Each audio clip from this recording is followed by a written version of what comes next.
Hey guys, this is OddOneGaming. This is going to be another Raid Shadow Legends video. In today's video, I want to show you something pretty fun that, it's not something that's perfect, but it worked pretty well so far for me, and it seems like something that I will be doing for quite a while, and that is my Dark Fae team on the free-to-play account. As you can see, I have my usual free-to-play champions, Tombhlord, Lisandra, then there's a Supreme Elhain over there with Arbiter, and a Cold Heart. To be fair, I did not really expect to be able to do Dark Fae on stage 80 hard. This is stage 80 hard right now. And like I said, I did not expect to be able to do this. It's not perfect. It's not 100%. But so far, all the fights that I have done have not failed. I've done like 3, 4, 5, something like that, 3, 4, I don't know. All the fights I've done so far have not failed. Obviously, still has a fail rate, depends on the true fears they proc, and depends on all the other stuff.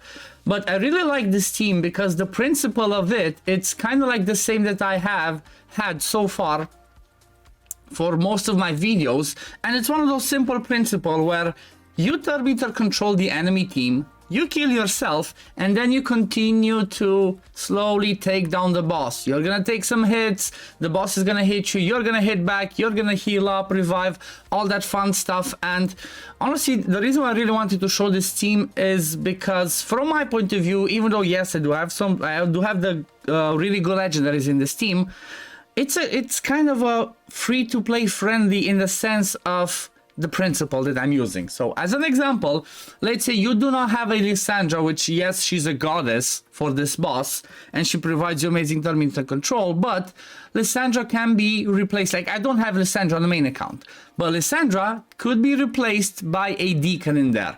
The reason why I'm saying that is because of this. Lisandra brings terminal control on that A2. Okay, she decreases 100% of the terminal on the A2, but Deacon does not do that. She brings the terminal control on the A2, on the A3, that pushes the terminal, increases your terminal.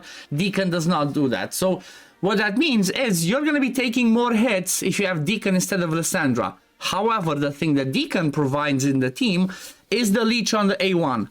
By having that leech on the boss, on the A1, it allows your team to heal back up. If you have the War Master, Giant Slayer Masteries on your champions, it doesn't matter that the Dark Fae is gonna hit you, it allows you to heal back up.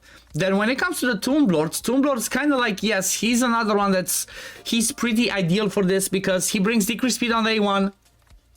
If he crits, he brings AoE decreased defense and AoE decreased attack on the A2 that places it. He doesn't have to hit, so that's pretty good. And also, when the boss is under 50% HP, he also fully depletes the terminal. So again, he's another one of those that's kind of a specialist, and it's pretty hard to replace him. However, Tombhlord can be somebody like, as an example, he can be a Stag Knight. Stag Knight also brings you the decreased speed on the A1. He brings you the AoE decreased defense, decreased attack on the A2, so he could slot in this team. Because if you see the affinities, I have nobody that's magic. So that means Stag Knight, unless he gets 3%, he should not get resisted on his decreased defense AoE. So Stag Knight could replace the Tombhlord over here. And yes, you will be losing a little bit of that terminal control extra when, like I said, when the boss gets under 50%. Then I have myself the Cold Heart, which honestly, Cold Heart is really good because, again, she does max HP and terminal depletion on the A3.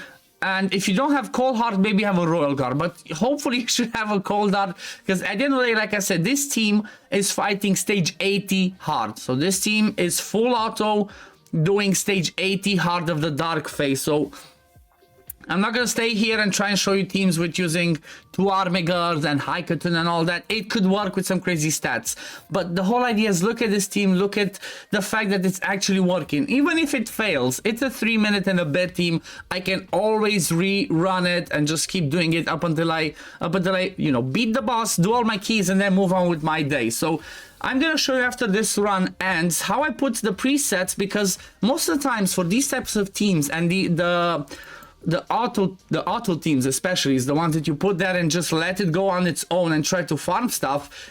It's 99% of the time is going to be, or maybe I'm exaggerating, but at least half of the time, what's really important, if not even more, are the presets. If you don't do the presets right, then this team is not going to work, or any team that you're trying to do for speed farming, for whatever auto farming stuff in general, it requires that right preset. If you know what preset to use correctly in your team, that one's gonna work pretty well. So this one basically relies on the fact that my turn meter control champions, which is Lisandra, if you have Deacon would be in this team, would be the one that goes first. Oh yeah, by the way, if you would have Deacon in the team, you would not need a decreased defense anymore necessarily, because Deacon provides you with that. So Deacon would push back the turn meter, and then he would straight up do the decreased defense. So this one could be a flex spot for somebody else that brings you more turn meter control and maybe a decreased speed. So the Tomb Lord could be, as an example, he could be a Royal Guard.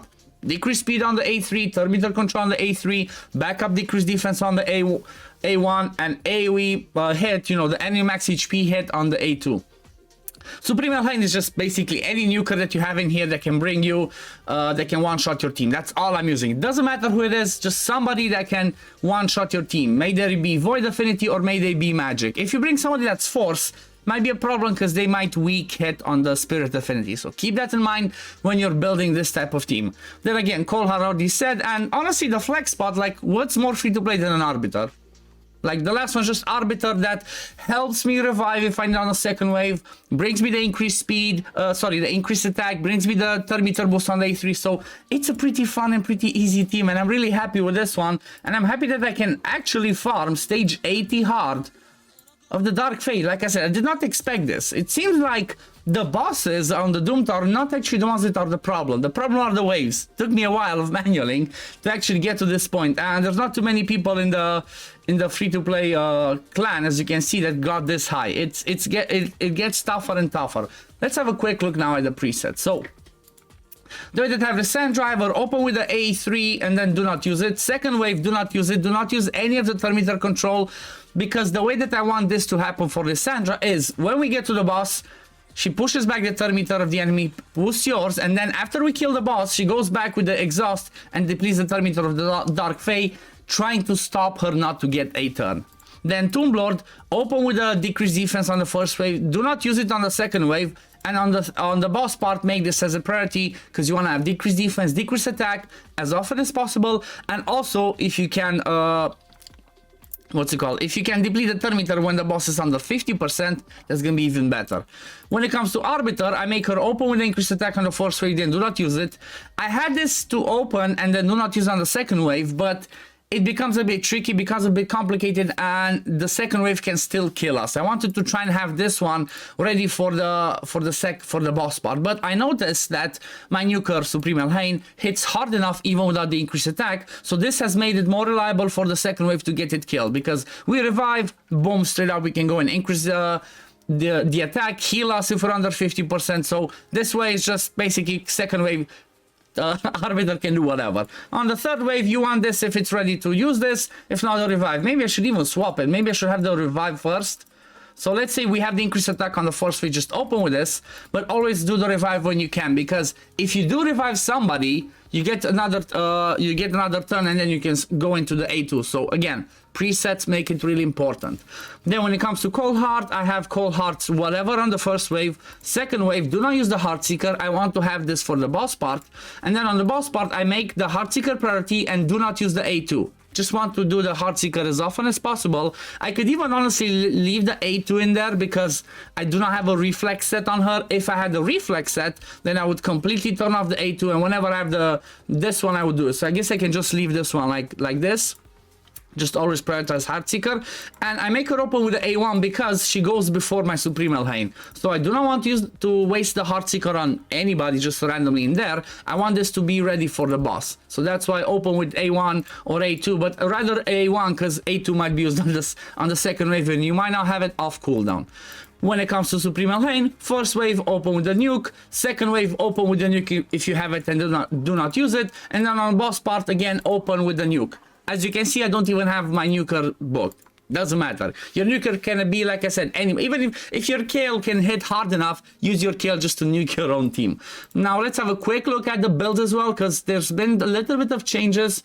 So my Tomb Lord, the usual regen plus perception, he has a high accuracy and high resist. This is kind of the build that I used to beat Scarab on floor, whatever was the previous one. So I needed a high resist and decent accuracy. Not sure if I can be the next stage though with this one, because survivability stats are low. These are his masteries. I'm not gonna go in the whole thing. You can copy these masteries if you want to do exactly the same thing, and they're pretty self-explanatory.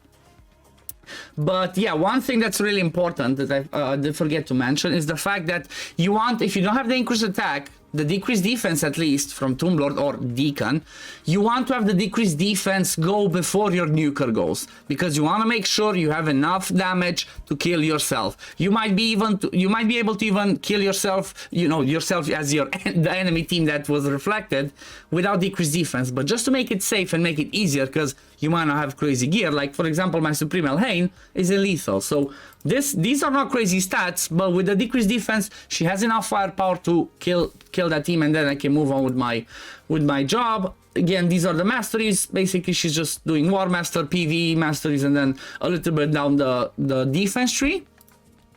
Arbiter in same build as always, regen plus speed, 244 speed, some accuracy, don't really care about that. Then survivable, going down into War Master. I just recently got a blessing for her, and I chose to go with Brimstone because I use her mostly for PvE right now. She's not my arena specialist, so Brimstone is the mastery that I'm using on her. Then Lisandra, she's been downgraded recently, and you're gonna see in the next few days why. I rebuilt my clan boss team. I have a different clan boss team, so I needed some high speeds in there. So Lisandra is not running at 320 anymore. She's 286, still with decent accuracy and then some survivability. Same masteries though with War Master, and then down the support tree. Maybe even this one I could change from steadfast to pinpoint accuracy. I think I took this one a while back when I used the clan boss, and I did not want her to take the stun. And then Coldheart, she's running perception. She doesn't even have full sets. I just kept changing her gear, but she's running at 197 speed. I need 70% crit rate on her, so she crits on the Heartseeker, some accuracy, and then, you know, some crit damage. The accuracy is gonna be a lot lower if I'm trying to do this for stage 120, because for stage 120 you need around 350 accuracy. So if I want her to deplete the turn meter, I'm gonna need to boost her accuracy by a lot. But for now, for stage 80, I don't think I'm gonna be able to get to stage 120 this time around. So I'm happy with this, and I'm gonna keep it as is. And when it comes to masteries, I have her in Giant Slayer, because again, I want to have more damage on the boss part from the Giant Slayer.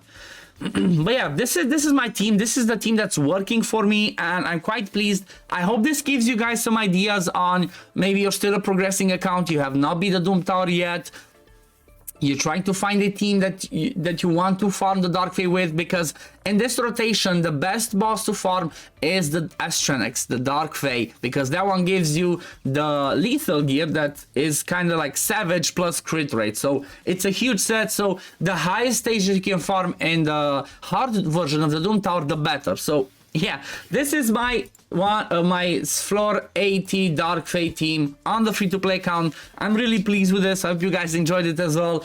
But yeah, if you did enjoy this video and if you thought it was helpful, just drop a like to this video, subscribe to the channel to see when I upload next, and I'm gonna see you on the next one, guys. Peace, love, take care everyone. Bye.